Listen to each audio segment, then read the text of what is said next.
Les pilotes ne sont pas autorisés à prendre des repas identiques lorsqu'ils travaillent. Imagine que tu es sur un vol transocéanique, l'avion survole l'océan Pacifique. Les hôtesses de l'air distribuent les repas du soir. Tout le monde se régale avec les pâtes. Mais la sauce a un goût un peu bizarre. C'est probablement normal. Après tout, on mange un repas d'avion. Cela ne peut pas avoir le goût d'une assiette de resto étoilé, n'est-ce pas? Le temps passe. Oh non! Tu avais raison. Il y avait effectivement un problème avec la nourriture. Mais si tous les passagers ont le même souci, les pilotes aussi. Pour éviter qu'ils ne soient tous les deux malades, on conseille donc aux pilotes de ne pas prendre le même repas au même moment. Ainsi, si un pilote se sent mal, l'autre peut prendre le relais. Il ne s'agit pas d'une règle impérative énoncée par les instances officielles d'aviation, mais la plupart des compagnies aériennes établissent leurs propres règles en la matière. C'est logique. Les agents de bord ont accès à des équipements cachés tels qu'un défibrillateur, de l'oxygène supplémentaire, un extincteur et du ruban adhésif. Mais l'équipement le plus intéressant qu'ils possèdent, ce sont sans aucun doute les menottes. Ces objets sont là pour protéger les passagers des autres et parfois d'eux-mêmes. En fait, les membres du personnel navigant ont tout ce qu'il faut pour neutraliser un éventuel fauteur de troubles. Les lunettes de soleil Aviator ont l'air cool sur les pilotes dans les films. Mais dans la vraie vie, ils ne portent pas de lunettes polarisées. Tout d'abord, elles ont un effet anti-éblouissement. Cela peut causer quelques problèmes dans le cockpit. Un pilote doit pouvoir lire les instruments, mais les équipements du cockpit, comme les écrans LCD, émettent une lumière polarisée. Un pilote portant ces lunettes ne pourra donc pas lire les écrans avec une efficacité de 100%.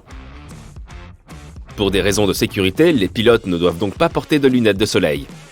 Imaginons un reflet éblouissant provenant du pare-brise d'un autre avion, mais que le pilote ait manqué le signe à cause de ses lunettes teintées. Ouch! Tu as déjà remarqué un trou dans la queue d'un avion? Eh bien, la plupart des avions commerciaux en ont un. La prochaine fois que tu monteras dans un avion, regarde de plus près. Le trou a un nom fantaisiste, le groupe auxiliaire de puissance. De l'extérieur, il ressemble à un trou, mais il s'agit en fait d'un moteur à turbine caché. La plupart du temps, l'APU reste éteint pendant tout le vol. Il commence à fonctionner lorsque l'avion atterrit. Il alimente les lumières de la cabine, l'air conditionné et tout l'électronique du cockpit. Mais ne sous-estime pas la performance de l'APU. Il peut également fournir la puissance nécessaire au démarrage des moteurs principaux. Tu viens de regarder une vidéo de Sympa et tu as appris ce que signifie l'APU, une manière parfaite de démarrer une conversation en soirée. Malheureusement, tu n'es pas d'humeur bavarde. Tu veux juste prendre l'avion, atterrir et commencer tes vacances. Mais pas de bol, il n'y a qu'une seule porte pour embarquer. Et tu es en queue de peloton. Pourquoi les avions n'ont-ils pas systématiquement plusieurs portes? Selon les spécialistes, le principal problème est que la passerelle prend beaucoup de place. Lorsqu'un avion est chargé par l'avant et par l'arrière, il occupe 2 passerelles. Ce qui n'est pas idéal pour les exploitants. Les aéroports récemment rénovés ou construits ont cependant tendance à avoir un double embarquement par rapport aux anciens terminaux. Changement de décor. Sautons dans un bateau de croisière. Il y a des passages cachés et des portes secrètes dans ces bateaux. Ce sont des secrets d'initiés. Le personnel du navire travaille le plus souvent dans sa zone réservée. Comment un employé peut-il se rendre d'un endroit à un autre sans utiliser les escaliers et les portes utilisées par les passagers? Eh bien, il existe un réseau de couloirs et d'escaliers tout autour du navire utilisé uniquement par l'équipage. Je suis sérieux quand je parle de portes secrètes. Elles se confondent avec les murs. Elles passent donc inaperçues pour ceux qui ne savent pas où se trouve la porte. Peut-être que tu peux tomber dessus par accident.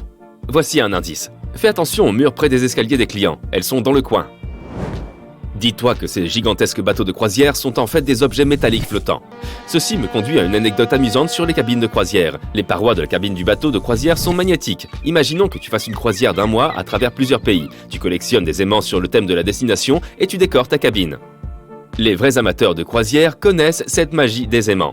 Ils placent donc quelques crochets magnétiques dans leur bagage. Astuce, utilise aussi les crochets magnétiques pour ajouter des rangements supplémentaires dans ta cabine. Accroche des vêtements et des accessoires, des cartes postales ou des chapeaux, ce que tu veux. Parlons encore de navires. Pourquoi certains vaisseaux et bateaux ont-ils des petits trous qui laissent échapper l'eau en permanence? Pour garder la cale exempte d'eau. L'eau s'accumule au fil du temps dans la cale et la pompe de la cale l'évacue automatiquement. Les bateaux n'ont pas de phare. L'utilisation d'un phare pourrait pourtant empêcher les accidents, non? S'il fonctionne pour les voitures, pourquoi pas pour les navires? Les phares sont la source de lumière, mais la lumière qui en sort rebondit sur la source lumineuse à un moment donné. Avec les voitures par exemple, les phares fonctionnent parce que la zone à éclairer est étroite et que l'on peut facilement intervenir si l'on voit un obstacle sur la route. Pour les bateaux, c'est extrêmement compliqué. La source lumineuse doit être suffisamment puissante pour éclairer la zone que le capitaine souhaite surveiller. Les gros cargos, par exemple, ont besoin de plus d'1 kilomètre pour s'arrêter ou prendre des décisions. De plus, il faut imaginer à quel point la lumière du navire doit être plus intense pour éclairer toute la zone située devant lui. Les navires se repèrent à l'aide de différentes sortes de feux appelés feux de navigation. Ils sont petits mais pratiques. Ils sont disposés de manière standardisée pour que les bateaux puissent se repérer les uns les autres. Ce qui est fascinant, c'est qu'ils ne servent pas seulement à se repérer dans l'obscurité. Ils indiquent aussi les mouvements et les directions des autres navires. Voici un exemple. Imagine un bateau équipé de 2 feux de navigation. Celui de l'avant est plus bas, près du plancher du navire. L'autre, à l'arrière, est en hauteur. Ce qui signifie que le bâtiment va vers la droite. Il peut passer en toute sécurité à côté des autres sans les heurter. Les trains n'ont pas de ceinture de sécurité. Un peu bizarre, non? Chaque fois qu'il y a un accident lié au train, cette question revient sur le tapis. Presque partout dans le monde, on ne trouve pas de ceinture de sécurité dans les trains. Plusieurs études ont été réalisées sur ce sujet. Certaines d'entre elles ont créé des simulations d'accidents. Et les résultats ont été surprenants. L'utilisation de la ceinture de sécurité dans un train pourrait en fait potentiellement augmenter le nombre de blessures. Dans les voitures, les ceintures de sécurité sont très efficaces pour protéger le passager et sont systématiquement utilisées. La logique qui sous-tend la ceinture de sécurité est de protéger la personne lorsqu'une collision entraîne une décélération rapide. Mais les trains ont un tel élan qu'ils ne s'arrêtent pas immédiatement. Dans un avion, les passagers utilisent une ceinture de sécurité au décollage, à l'atterrissage et en cas de turbulence. Ce n'est pas le cas pour les trains. Entrer et sortir d'une gare ne présentent pas un risque élevé. Les experts estiment que la concentration du conducteur et les entretiens réguliers constituent les meilleurs moyens pour renforcer la sécurité ferroviaire. À présent donc, tu voyages en train, tu regardes par la fenêtre. Il y a de petites pierres le long des voies ferrées pour t'accompagner dans ton voyage. Ces pierres sont officiellement appelées ballast de voies ferrées. Elles remplissent une fonction très importante. Elles soutiennent et entretiennent la voie. Mais elles ne sont pas là par simple coïncidence. Maintenant, regarde les pierres de plus près. Tu peux remarquer qu'il n'y en a pas une bien taillée sur les voies. Ce ne sont pas des pierres ordinaires disposées de manière aléatoire sur les rails. Chaque rocher présente des arêtes vives et abruptes. Ces arêtes s'accrochent les unes aux autres.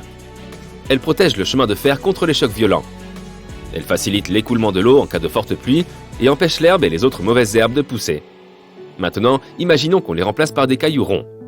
Ils vont glisser vers le bas. Finalement, le ballast s'écroulera et les voies s'effondreront. C'est bien la dernière chose que l'on souhaite, surtout si l'on est un passager de ce train, pas vrai ?